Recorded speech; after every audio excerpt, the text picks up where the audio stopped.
Going into 2020, man, we are already 5 months deep into it, and I can't hardly believe that. But I'm going to go ahead and tell you exactly the best marketing strategies for your self-publishing business in 2020. And if you're not utilizing any of these, you are greatly hindering the growth of your brand. So you're going to want to make sure you stay tuned to today's podcast.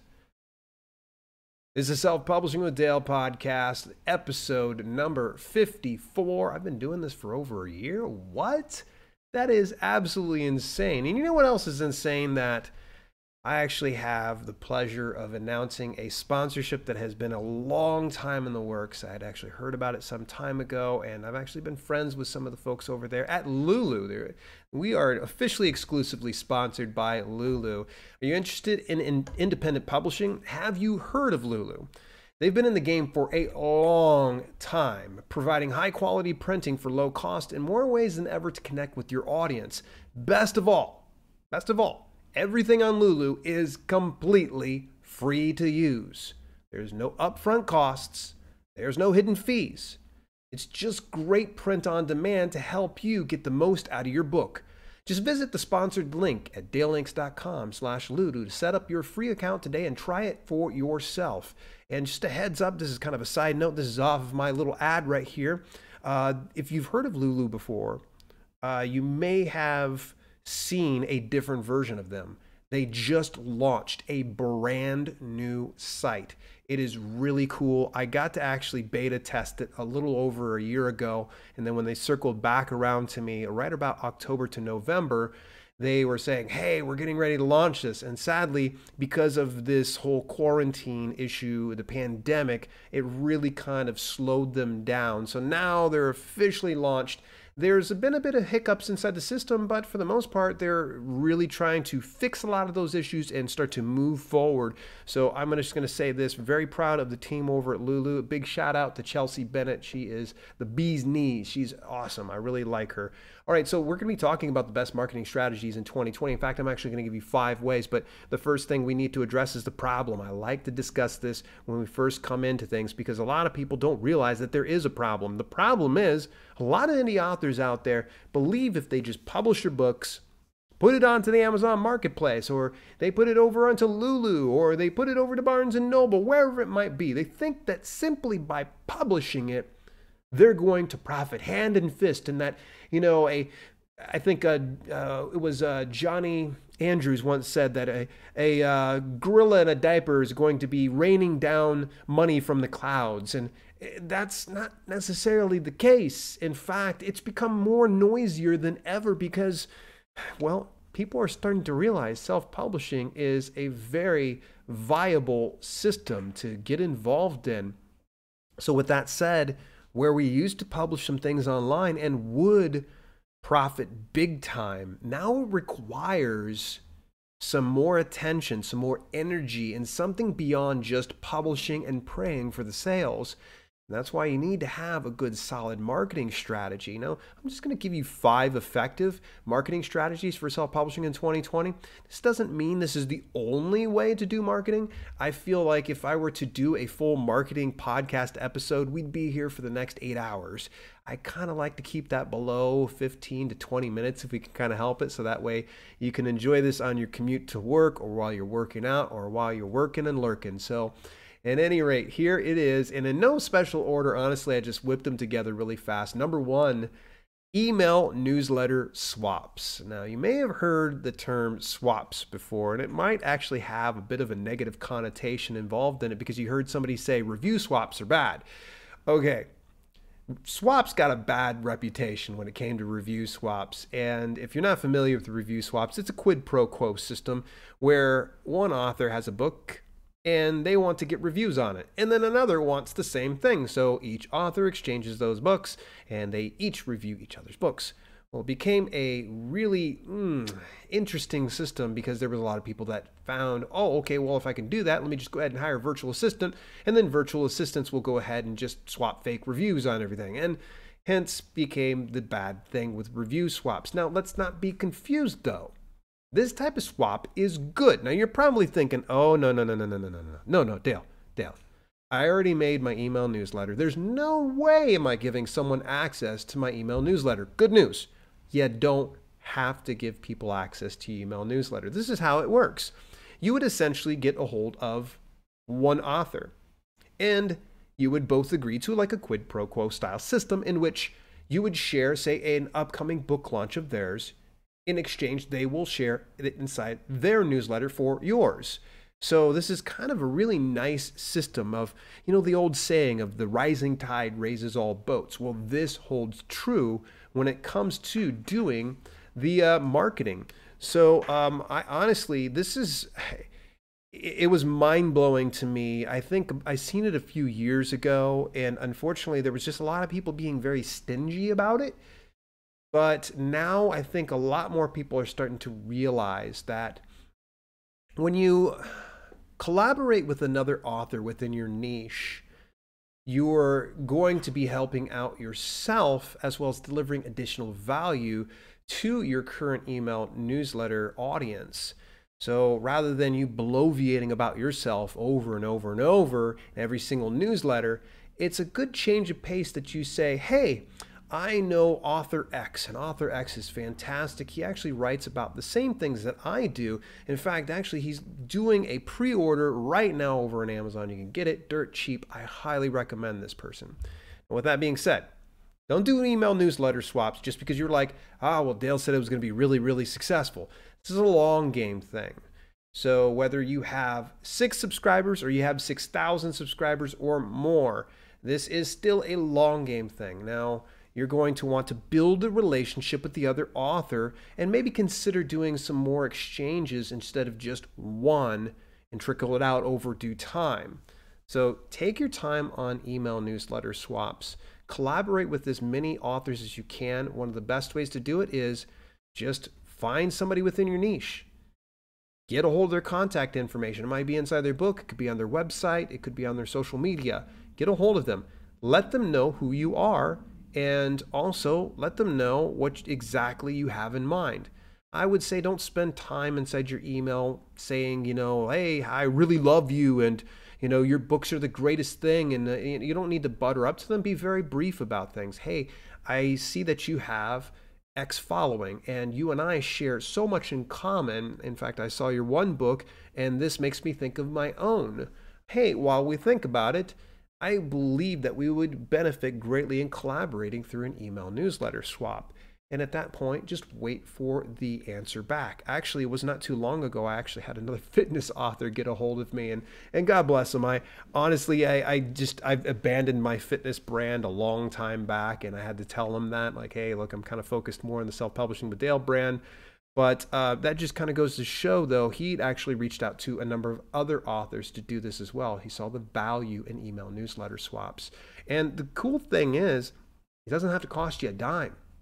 There are a lot of email newsletter services like MailerLite or MailChimp that come for free up to a certain number of subscribers. Or you can look at some more premium options like ActiveCampaign. One of my favorites is SendFox. You can even upgrade on MailChimp. There's so many that we can jump into. That'd be an entire different broadcast, but the free options are out there. So I'd say definitely look into it. And also take a look. A good friend of mine, Evan Gao, has a site called Story Origin. And that actually is built around one of the features is doing the newsletter swap. So I would recommend go take a look at Story Origin, and that's actually spelled storyorg.in. And you can take a look at that. All right, so next one up in number 2, influencer outreach. All right, so we are now in the age of influencer marketing.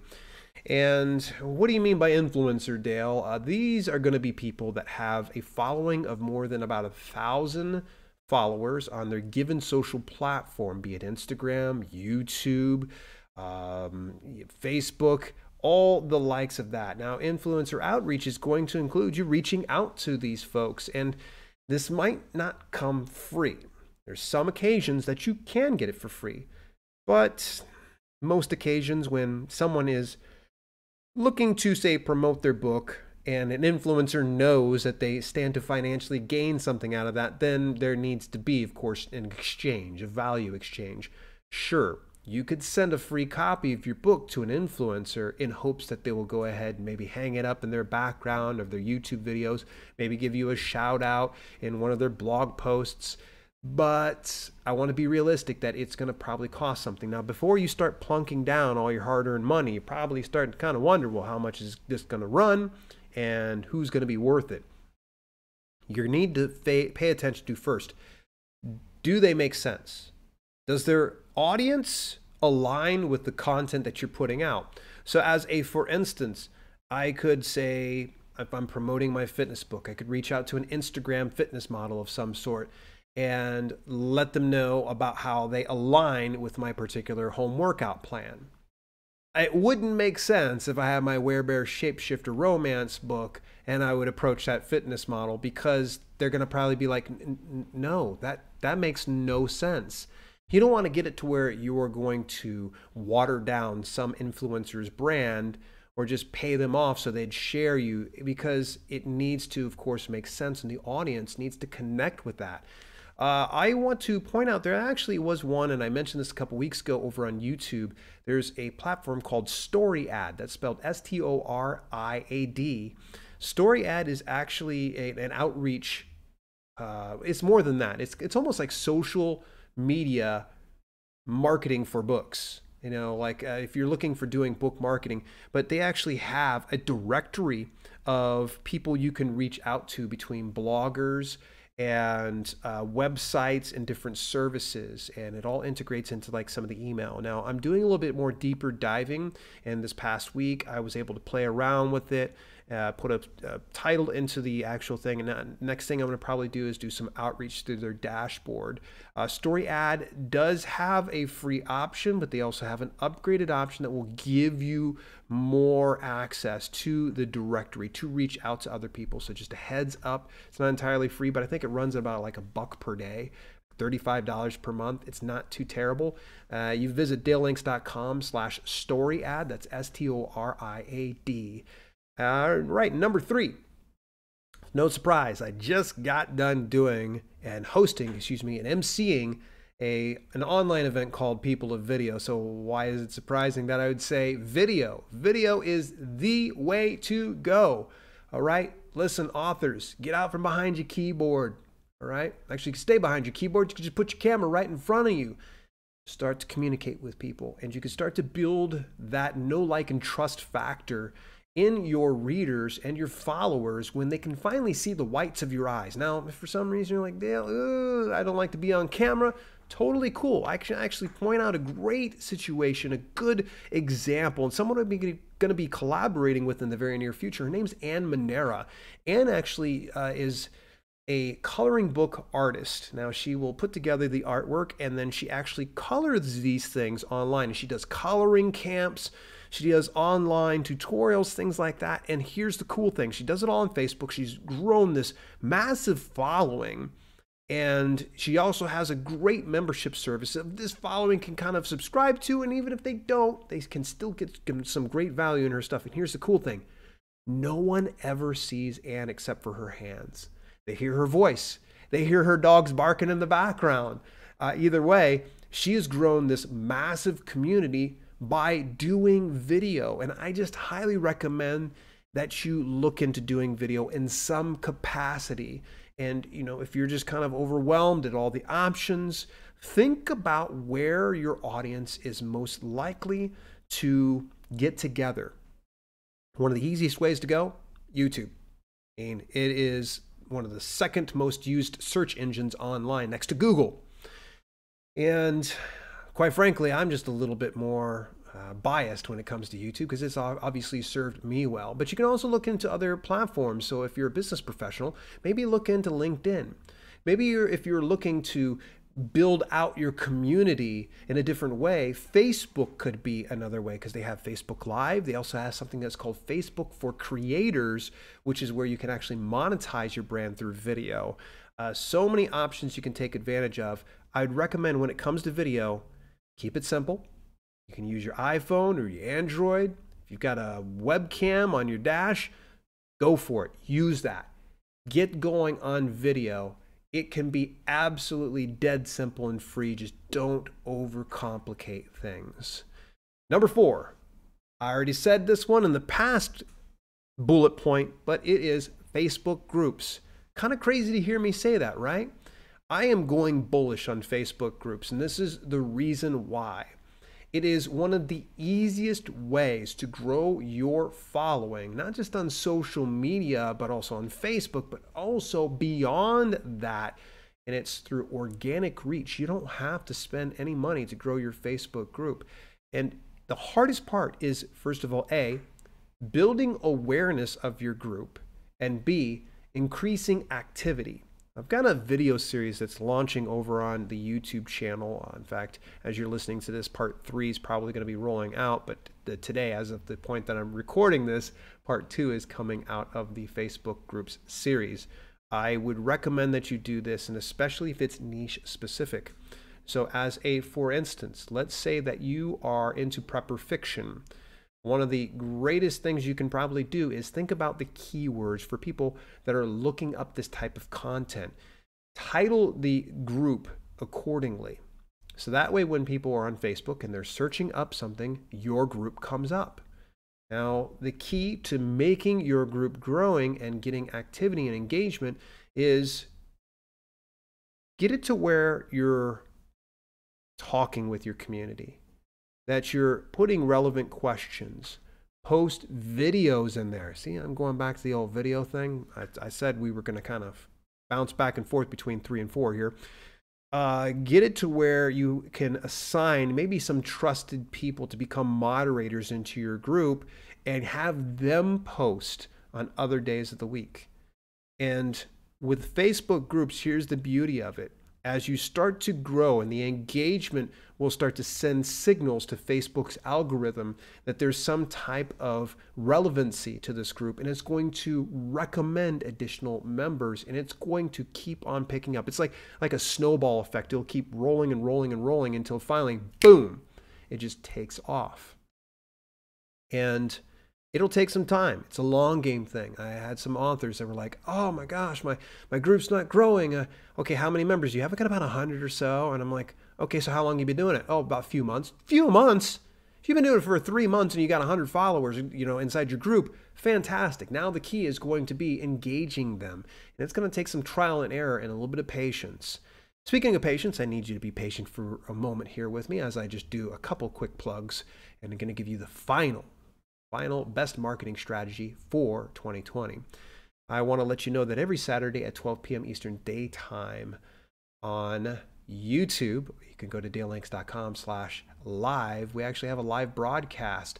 It's always fun to interact with everybody. If you can join me on the weekends and all throughout the month of May 2020, we're going to be talking more about marketing and promotion for your self-published books. You're going to want to make sure you tune in to each one of the broadcasts.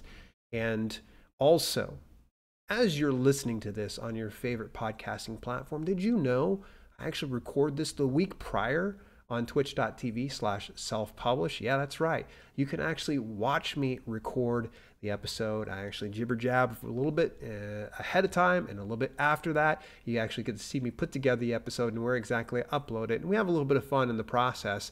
But let's just say, for instance, you're like, Dale, no, I'm cool listening to it. I don't want all that extra stuff. Well, here's the cool thing. You can now watch and listen to the podcast over on my new YouTube channel, the Self-Publishing with Dale podcast YouTube channel. You can go over to dalelinks.com/YouTube podcast to subscribe to the podcast on YouTube today. All right, here is the final tip when it comes to the 5 effective marketing strategies for promoting your self-published book in 2020. So here it is. It's no surprise. I just have said this time and time and time again, but now I'm going to go ahead and repeat myself again. Amazon advertising. If you are publishing on Amazon's platform, you need Amazon advertising in your life. I've heard so many people saying it doesn't work. It's not effective. It's because you're doing it wrong. Sorry to say, if you've been plunking down hundreds of dollars and only selling 1 book, you're doing it wrong. And I know it's harsh to hear me say it. And you're probably like looking at me, maybe even on the broadcast going, I want to punch that guy's face for even saying I'm doing it right. I put in $100 per day, $1 per click, and I only have one sale and I've lost hundreds this month. Well, yeah, you're doing it wrong. And that's really what it comes down to it. Amazon advertising is the most dead simple, most cost-effective way if you really work your way around it and try to tiptoe your way into it. And that's the important thing. I say this a lot, but I'm going to say it again here on this podcast. You're going to do any type of advertising, and most importantly on Amazon advertising, start low, go slow. I know. That nice little rhyme, it sounds like I came with it, but oddly enough, it fits. Start low, go slow. So when I say starting low, going slow, when you use Amazon advertising, you're going to start $1 to $10 per day, tops. You're going to use upwards of about 1,000 keywords, okay? No less than 100. 100 to 1,000 keywords in a single campaign. You're going to put your clicks at about 10 to no more than 15 cents cost per click. You're going to be like, oh, but Dale, I don't know. It's not going to even get me any impressions. That's totally cool. It's all right. That's fine.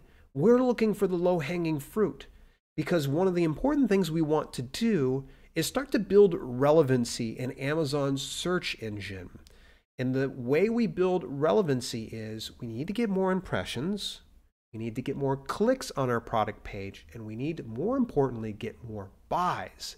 And so that's why we want to start low and go slow, because we're going to find the low-hanging fruit, because when we find the low-hanging fruit, it's going to give us small victories, and it'll start to give us little indicators of what is resonating with the browsing customers. So we find that keyword that's at low click, we take that keyword, we build derivatives of it, we bid the same as what we did for those, and then we hopefully get more traffic back. And rinse and repeat. This is why I say it's the long game on this one. Start low, go slow. It'll take upwards of about 90 days for you to get really some good, firm traction on a specific ad. And some ads have some shelf life. They'll last, let's say, 3 to 6 months. I've had some that has lasted up to a year. But every now and then they just run out of steam. And the nice thing is at least you'll be able to collect data from each of those campaigns that you've run over the course of that time and build larger and better campaigns based on the keywords that you find convert the best. And then rather than you throwing in, let's say, $1,000 per day on a campaign, $1 per click, and you're losing $1,000 per day, getting very little conversions, it's better that you start low, go slow, and start to increase and scale up as you start to get more and more victories. It's going to be a snowball effect on this one. It'll just continue to build up and build up and build up, and you'll be like, oh my gosh, this is so crazy. This book is doing really, really, really well. Alrighty, hey, as we start to wrap up today's podcast, I want to, of course, implore you, please subscribe to me or follow me on your preferred podcast platform and leave a review. It would be really awesome. I do check those reviews on Chartable, one of the ways I'm able to actually aggregate all the reviews from the different sites. And oddly enough, I actually have a full resource page on selfpublishingwithdale.com. There's actually all the podcasts that I shoot out to, including places like iHeartRadio, Apple Podcasts, Google Play Podcasts, Blueberry, and so much more. I think I said Blueberry already, but I just might as well go ahead and say it again anyway. It has tickled me to death that you spend a little bit of time out your day, 23 minutes to be exact, to kind of talk about one of my favorite things and the best ways to market your book. And you know what? Stay tuned to the podcast because we're going to be talking more about that this month. So you're going to want to make sure you stay tuned. Till next week, it's been Self-Publishing with Dale, and I will talk to you later.